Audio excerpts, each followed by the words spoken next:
Hello student, welcome to study of commerce. जैसा कि आपको पता ही है कि मैं क्लास 11th की आपकी एनसीईआरटी बुक की एक प्लेलिस्ट बनाई है जिसमें मैं आपको एनसीईआरटी बुक एक्सप्लेन कर रही हूँ।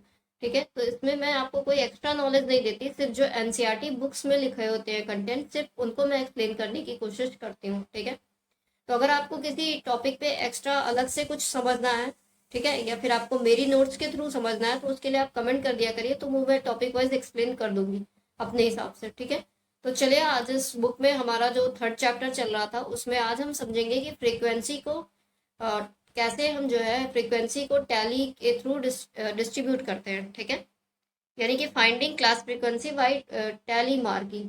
तो टैली मार्किंग के थ्रू हम क्लास फ्रीक्वेंसी को कैसे फाइंड करते हैं। इससे पहले मैं 3 पार्ट चैप्टर 3 के डाल चुकी हूँ। ठीक है, आप उसको पहले देख लीजिएगा, उसके बाद ये 4th पार्ट देखने आइएगा फ्रीक्वेंसी डिस्ट्रीब्यूशन का, तो आपको अच्छे से समझ में आएगा। ठीक है, अदरवाइज आप कंफ्यूज रहेंगे। तो चलिए स्टार्ट करते हैं आज का वीडियो। और अगर आप कॉमर्स के किसी भी एग्जाम की प्रिपरेशन कर रहे हो तो इस चैनल को सब्सक्राइब कर दीजिएगा, मैं आपकी ज़्यादा से ज़्यादा हेल्प करने की कोशिश करूंगी। ठीक है, तो चलिए आज का वीडियो स्टार्ट करते हैं। तो आज हम बात करेंगे finding class frequency by tally marking. तो टैली मार्किंग के थ्रू हम अपनी क्लास की फ्रीक्वेंसी को कैसे फाइंड आउट करते हैं। ठीक है, a tally is put against the class for each student whose marks are included in that class. तो एक क्लास में स्टूडेंट के जो मार्क्स हैं उसको हम टैली के थ्रू जो है पुट करते हैं और फिर उस टैली को काउंट करते हैं, तो वही क्या कहलाता है, टैली मार्किंग कहलाता है। For example, if the marks For example, if the marks obtained by the student are 57, ठीक है, तो अगर किसी स्टूडेंट का जो है नंबर 57 है, we put tally against class 50 and 60।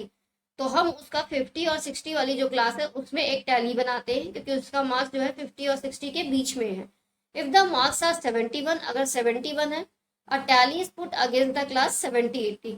तो हम 70-80 के क्लास में उसको टैली को पुट करते हैं। If someone class obtains 40 marks, अगर कोई 40 पाया है तो a tally is put against the class 40-50। तो हम 40 और 50 के उसमें मार्क करते हैं टैली को। लेकिन अगर कोई 50 पाया है तो हम 50 और 60 वाली क्लास में उसको मार्क करते हैं। Table 3.6 shows the tally marking of marks of 100 student in mathematics from table 3.1। तो टेबल जो 3.1 है उसमें शो कर रहा है कि कैसे हमने टैली मार्किंग की है। जैसे चलिए समझ लेते हैं टेबल के through. Tally marking of marks of 100 student in mathematics. तो मैथमेटिक्स में 100 स्टूडेंट्स के जो मार्क्स हैं उनके अकॉर्डिंग टैली मार्किंग की गई है। तो अगर देखा जाए तो 0 से 10 में केवल एक बच्चा आता है जिसको जो 0 से 10 के बीच का मार्क है, तो उसको एक फ्रीक्वेंसी दी गई है, एक टैली उसके ऊपर खींची गई है। ठीक है, नेक्स्ट है आपका 10-20 में। तो 10-20 में आप देख रहे हैं 3 3 6 2 8 8 है, तो 4 1 ये 5 हो गया और 5 3 8 हो गया, तो टोटल 8 फ्रीक्वेंसी हो रही है इसकी। तो 8 टैली मार्किंग हुई है। ठीक है, ये 4 लाइन जो है वो आपकी 4 काउंट होगी और जो क्रॉस की गई है उसको हम क्या बोलेंगे, 5 बोल देंगे। ठीक है, नेक्स्ट आपका 30-40 में आप देख रहे हैं 1 2 3 4 5 6 7 7 मार्क्स है। 7 स्टूडेंट्स ऐसे हैं जिनके मार्क्स 30 से 40 की क्लास में आते हैं, तो हम यहाँ पे 7 खींचेंगे, तो ये टोटल 5 हो जाएगा और +2 7 हो जाएगा। ठीक है, उसी तरीके से 40 से 50 वाली क्लास में ज्यादा बच्चे हैं तो ज्यादा टैली मार्किंग है। ठीक है, तो जितने ज्यादा होते जाएंगे उतनी टैली लाइन मतलब हम खींचते जाएंगे। तो ऐसे हम क्लास को फाइंड आउट करते हैं। The counting of tally is made easier when 4 of them are put as 4. Excuse me. Sorry. ठीक है, तो अगर 4 आया है तो 4 टैली हम खींचेंगे and the 5th tally is placed across them as. और 5th टैली के लिए हम ऐसे क्रॉस कर देंगे तो वो हमारा 5th टैली कहलाएगा। Tallies are then counted as groups of 5। तो 5 के ग्रुप्स में हम टैलीज को काउंट करते हैं। So if there are 16 tallies in a class, तो अगर क्लास में 16 टैलीज है तो हम उसको ऐसे लिखेंगे, जैसे ये 5 हो गया, +5 10 हो गया, +5 15 हो गया और +1 ये 16 हो गया। For the sake of convenience, thus frequency in a class is equal to the number of tallies against that class। तो जो फ्रीक्वेंसी होगी क्लास की वो बराबर होगी नंबर ऑफ टैलीज उस क्लास की। ठीक है, जितनी टैलीज होंगी उतनी उसकी फ्रीक्वेंसी होगी। चलिए आगे देखते हैं। Loss of information. The classification of data as a frequency distribution has an inherent shortcoming। तो जो डेटा का क्लासिफिकेशन होता है फ्रीक्वेंसी डिस्ट्रीब्यूशन में वो शॉर्टकमिंग होता है। will it summarizes the, चलिए आगे देखते हैं, summarizes the raw data making it concise and comprehensible. It does not show the details that are found in raw data. तो कोई बहुत ज्यादा डिटेल्स इसमें हम नहीं फाइंड आउट कर सकते, इसमें टैली मार्क्स के थ्रू हम अपनी फ्रीक्वेंसी को फाइंड आउट करते हैं. There is a loss of information in classifying raw data through much is gained by summarising it as a classified data. तो कभी कभी लॉस इंफॉर्मेशन हम लूज कर जाते हैं. Once the data are grouped into class, जब हम class में डेटा को ग्रुप करते हैं, and individual observation has no significance in further statistical calculation. तो इस केस में हम ग्रुप वाइज चल रहे हैं, तो एक इंडिविजुअल की कोई ऑब्जर्वेशन नहीं होती सिग्निफिकेंस. ठीक है. In example four the class 2030 contains 6 observation. तो 2030 की क्लास में 6 ऑब्जर्वेशन है, 25, 25, 20, 22 और 25 and 28. So when these data are grouped as a class 2030 in the frequency distribution, the latter provides only the number in that class. Frequency is 6. तो जो हम total frequency इसकी निकल के आएगी 6 निकल के आएगी, क्योंकि 20 से 30 वाली क्लास में केवल 6 बच्चे हैं जिनको मार्क्स मिले हुए हैं. ठीक है. But not their actual values. तो उनकी कोई एक्चुअल वैल्यूज हम नहीं फाइंड पता कर सकते फ्रीक्वेंसी से. केवल हमें ये पता चलेगा कि 6 लोग ऐसे हैं जिनको इस क्लास में मार्क्स मिले हुए हैं. All values in this class are assume to be equal to the middle value of the class interval और क्लास मार्क. तो हम ये अज्यूम करके चलते हैं कि इन दोनों के बीच में जो मिडिल वैल्यू है उसी से रिलेटेड मार्क्स होंगे. ठीक है. Further statistical calculations are based only on the Further statistical calculations are based only on the values of class marks and not on the values of the observation in that class. यानी कि हम जो distribution करते हैं वो class marks के according करते हैं, ना कि उनकी जो ऑब्जर्वेशन निकल के आएगी 6 लोग ऐसे हैं जो इसमें आए हैं इस क्लास में, उसके बेस पे करते हैं. ठीक है. This is true for other classes as well. Thus, the use of class mark instead of the actual values of the observation in statistical method involves considerable loss of information. तो जो ये हम class की frequency निकाल रहे हैं tally के through, ठीक है, टैली मार्किंग के थ्रू, टैली खींच करके, तो उससे क्या हो रहा है कि हम केवल एक ऑब्जर्वेशन निकाल रहे हैं कि हमारी इतनी फ्रीक्वेंसी है. तो हमारी जो इन्फॉर्मेशन है कि कितने बच्चों को कौन कौन से मार्क्स मिले हैं, ये हम लूज कर जा रहे हैं इस प्रोसेस से. ठीक है. Being able to make more sense of the raw data as shown more than makes this up. Distribution with unequal classes. ठीक है. तो unequal classes अगर आ रही है तो हम फ्रीक्वेंसी को कैसे डिस्ट्रीब्यूट कर रहे हैं. By now you are familiar with frequency distribution of equal class intervals. तो अब हम इक्वल क्लास इंटरवल्स के डिस्ट्रीब्यूशन से अच्छे से अवगत हैं कि हमें कैसे डिस्ट्रीब्यूशन करना होता है. अब हम अनइक्वल क्लासेस के बारे में समझते हैं. ठीक है. You know how they are constructed out of raw data. But in some cases, frequency distribution with unequal class intervals are more appropriate. तो कुछ केस में unequal frequency distribution ज़्यादा appropriate होते हैं. ठीक है. If you observe the frequency distribution of example 4 as in table 3.6, you will notice that most of the observations are concentrated in a class 40, 50, 50, 60 and 60, 70. तो हमने प्रीवियस वाले example में देखा था कि 40, 50 और 50, 60 और 60, 70 की क्लास में ज्यादा टैलीज थे, उसमें ज्यादा नंबर ऑफ ऑब्जर्वेशंस थे. यानी कि ज्यादा स्टूडेंट ऐसे थे जिनको 40 से 50 की रेंज में नंबर्स मिले थे, या 50 से 60 की रेंज में, या 60 से 70 की रेंज में मार्क्स मिले हुए थे. Their respective frequencies are 21, 23 and 19. It means that out of 100 students, 63 students are concentrated in these classes.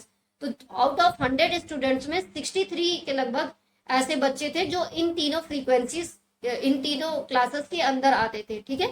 63% आ रहे हैं in the middle range of 40 to 70. तो 40 से 70 तक की अगर हम पूरी क्लास देखें तो उनकी जो मिडिल रेंज निकलती है वो 63% निकलती है, क्योंकि 63% बच्चे ऐसे थे जो 40 से लेकर के 70 तक की क्लास में वो मार्क्स मिले हुए थे उनको. ठीक है. The remaining 37% of raw data are in classes 0 to 10, 10, 20, 20, 30, 30, 40, 70, 80 और 80, 90 और 90, 100. तो बाकी रिमेनिंग जो क्लासेस बचती हैं उसमें केवल 37% के डेटा थे. ठीक है. These classes are These classes are separately populated with observations. तो इन क्लासेस को सेपरेट अलग अलग सेपरेटली हमने ऑब्जर्व किया है. Further you will also notice that observations in these classes deviate more from their respective classes marks than in comparison to those in other classes. But if classes are to be formed in such a way that class marks coincide as far as possible to a value around with the observation, in class tend to concentrate, then unequal class interval is more appropriate. तो इनके हिसाब से unequal जो होता है वो ज्यादा appropriate होता है. चलिए एक एग्जांपल जो दिया है पहले यही देख लेते हैं. ये तो पुराना वाला ही है हमारा एग्जांपल जो अभी हम लोगों ने देखा था. चलिए अब टेबल 3.7, ये 3.7 ही है आपकी. एक मिनट, हाँ ये टेबल 3.7 ही है. चलिए देखते हैं इसके बारे में क्या कह रहा है. Table 3.7 shows the same frequency distribution of table 3.6 in terms of unequal classes. तो यहाँ पे unequal classes में जो है 3.7 में शो किया गया है फ्रीक्वेंसी को. Each of the classes 40, 50, 50, 60, 60, 70 are split into two classes. 40 to 50 is divided into 40 to 45 and 45 to 50. The class 50 to 60 is divided into 50 to 55 and 55 to 60. And class 60-70 is divided. अच्छा इन्होंने अलग अलग classes divide की गई है. चलिए देखते हैं क्या डिफरेंस है. हाँ ये देखिए जो 40 से 50 थी इनको उन्होंने दो पार्ट में कर दिया है. 40 से 45 कर दिया है, 45 से 50 कर दिया है, फिर 55 से 55, यानी ये 5 का डिफरेंस लेके चल रहा है. ठीक है, तो उसमें अलग अलग क्लासेस में जितने मार्क्स आ रहे हैं उस हिसाब से फ्रीक्वेंसीज दिखाई गई है. ठीक है, यहाँ पे टैली मार्किंग नहीं हुई है, डायरेक्ट फ्रीक्वेंसीज काउंट करके लिख दी गई है. The last column of this table shows the new values of the class marks of these classes. Compare them with the old values of class marks in table 3.6. Notice that the observation in these classes deviated more from their old class mark values than their new values marks. तो सीधी सी बात है, जब हम class को 5 के part में distribute करेंगे तो हमारी वैल्यूज भी डिस्ट्रीब्यूट हो जाएंगी अलग अलग. Thus, the new class mark values are more representative of the data in these classes than the old values. तो इसको और ज्यादा हम समराइज कर करके एक्सप्लेन कर पा रहे हैं जब हम अनइक्वल वैल्यूज को ले रहे हैं. ठीक है, figure 3 shows the frequency curve of the distribution in table 3.7. तो ये आपका फ्रीक्वेंसी डिस्ट्रीब्यूशन कर्व है टेबल 3.7 का. ठीक है, ये दिख ही रहा है आपको.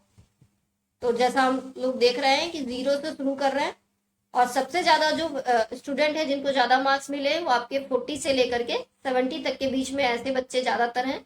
63% के आसपास जिनको मैथ में मार्क्स ज्यादा मिले हैं इस रेंज में. ठीक है, चलिए आगे देखते हैं. The class marks of table are plotted on x-axis and frequency are plotted on y-axis. तो दिख ही रहा है हमको कि x-axis पे हमारे x-axis पे हमारे मार्क्स हैं और y-axis पे हमारे वो डेटा मतलब क्लास इंटरवल्स हैं. ठीक है, चलिए आप समझते हैं फ्रीक्वेंसी एरे क्या होता है. So for we have discussed the classification of data for a continuous variable using the example of percentage of marks of 100 student in mathematics. तो हमने मैथमेटिक्स के 100 स्टूडेंट्स के मार्क्स के बेसिस पे एग्जांपल देखा फ्रीक्वेंसी को कैसे क्लासिफाई करते हैं, कैसे डिस्ट्रीब्यूट करते हैं, वो भी आपकी कॉन्टिन्यूअस वेरिएबल सीरीज में. For a discrete variable the classification of its data is known as a frequency array.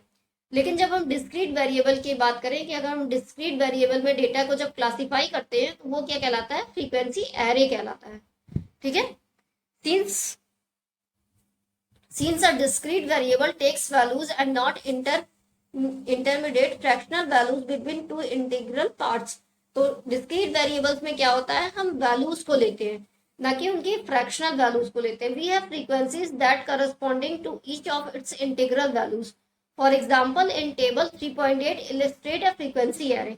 तो चलिए 3.8 देखते हैं, इसमें फ्रीक्वेंसी एरे दिख रही है. तो यहाँ पे आपका साइज ऑफ हाउस होल्ड्स है और नंबर ऑफ हाउस होल्ड्स है. तो एक के साइज में 5 लोग हैं, 2 के साइज में 15 लोग हैं. तो ऐसे ऐसे यहाँ पर आपकी साइज और हाउस होल्ड्स दिखाए गए हैं. तो ये आपका एक डिस्क्रीट वेरिएबल है और उसका हमने डेटा को क्लासिफाई किया है, तो उसी को हम क्या बोलते हैं, फ्रीक्वेंसी एरे बोलते हैं. तो याद रखिएगा जब हम डिस्क्रीट वेरिएबल के डेटा को क्लासिफाई करते हैं तो उसको हम क्या बोलते हैं, फ्रीक्वेंसी एरे बोलते हैं. चलिए आगे देखते हैं। The variable size of household is a discrete variable that only takes integral values as shown in the table. तो ये आपके discrete variables होते हैं जो size of households को इसमें दिखाए गए हैं, ठीक है। चलिए नेक्स्ट देखते हैं हम। नेक्स्ट है हमारा bivariate frequency distribution. Very often when we take a sample from a population, we collect more than one type of information from each element of the sample. तो जब हम population का sample collect करते हैं तो उसमें क्या होता है, वन टाइप ऑफ इंफॉर्मेशन होती है हर एक तरह के सैंपल में। For example, suppose we have taken sample of 20 companies from the list of companies based in a city.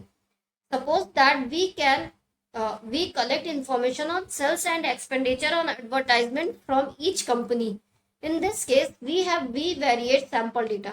यानी कि जब हम एक ही सिटी में 20 कंपनीज के डेटा को कलेक्ट करते हैं तो उसमें हम एडवर्टाइजमेंट मतलब सेल्स और एक्सपेंडिचर की डिटेल को हम इंफॉर्मेशन को कलेक्ट करते हैं। तो ये जो जिस तरह का डेटा हम कलेक्ट कर रहे हैं इसी को क्या बोलते हैं, वी वेरिएट सैंपल डेटा बोलते हैं। Such bivariate data can be summarised using a bivariate frequency distribution. तो इस टाइप के डेटा को हम वी वेरिएट फ्रीक्वेंसी डिस्ट्रीब्यूशन से ही समराइज करते हैं। A bivariate frequency distribution can be defined as the frequency distribution of two variables. तो जब हम दो वेरिएबल्स के फ्रीक्वेंसी को डिस्ट्रीब्यूट करते हैं तो वही क्या कहलाता है, अ वी वेरिएट फ्रीक्वेंसी डिस्ट्रीब्यूशन कहलाता है। Table 3.9 shows the frequency distribution of two variables, sales and advertisement expenditure. तो सेल्स और एडवर्टाइजमेंट एक्सपेंडिचर दो तरह की इंफॉर्मेशन को हमने कलेक्ट की थी 20 कंपनीज की, उन्हीं को टेबल 3.1 में शो किया गया, सॉरी 3.9 में। तो चलिए देखते हैं। Of 20 companies the values of sales are classified in different columns. तो ये दिख ही रहा है आपको कि आपके इधर टोटल्स दिए हुए हैं और यहाँ पे आपके वो दिए हुए हैं, variate frequency distribution of sales in lakhs and advertisement expenditure in thousands of rupees 20 firms. ठीक है, तो 20 फर्म्स है हमारी, टोटल 20 फर्म्स है। ये देखिए 3 फर्म्स ऐसी हैं जिनका आपका इतना एक्सपेंडिचर और इतना आपका एडवर्टाइजमेंट है, तो उस हिसाब से इसको डिस्ट्रीब्यूट किया गया है। चलिए आगे देखते हैं। तो ओवरऑल हमारा ये चैप्टर आज फिनिश ही हो जाएगा।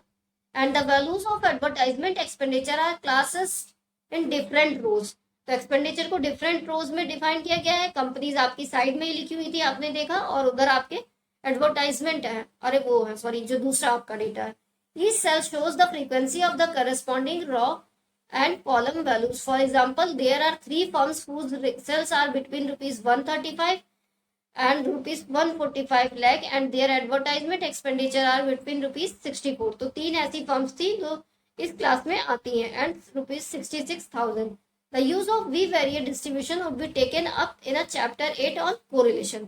तो ये जो वी वेरिएट फ्रीक्वेंसी डिस्ट्रीब्यूशन है इसको हम चैप्टर 8 में पढ़ेंगे, जो कि है आपका कोरिलेशन का। ठीक है, चलिए अब आज का कंक्लूजन देखते हैं। The data collected from primary and secondary sources are raw और अनक्लासिफाइड। तो जो डेटा हम प्राइमरी या सेकेंडरी सोर्सेज से कलेक्ट करते हैं वो रॉ डेटा होते हैं या फिर अनक्लासिफाइड डेटा होते हैं। Once the data are collected the next step is to classify them for further statistical analysis. तो हम डेटा को कलेक्ट करके उनका क्लासिफिकेशन करते हैं आगे और स्टैटिस्टिकल एनालिसिस करने के लिए। Classification brings order in data. The chapter enables you to know how data can be classified. तो इस चैप्टर में हमने पढ़ा कि हम डेटा को कैसे क्लासिफाई करते हैं, कैसे फ्रीक्वेंसी को डिस्ट्रीब्यूट करते हैं एक कंप्रिहेंसिव मैनर में। Once you know the technique of classification, तो जब हम क्लासिफाई करने की डेटा को टेक्निक समझ लेते हैं तो हमारे लिए आसान हो जाता है फ्रीक्वेंसी डिस्ट्रीब्यूशन को कंस्ट्रक्ट करना, चाहे वो कॉन्टिन्यूअस वेरिएबल हो या फिर डिस्क्रीट वेरिएबल हो। तो आई होप आपको ये चैप्टर अच्छे से समझ में आ गया होगा। वीडियो अगर पसंद आया होगा तो लाइक कर दीजिएगा, ज़्यादा से ज़्यादा शेयर करिएगा कि ज़्यादा से ज़्यादा स्टूडेंट बेनिफिट उठा सकें। ठीक है, थैंक्स फॉर वॉचिंग।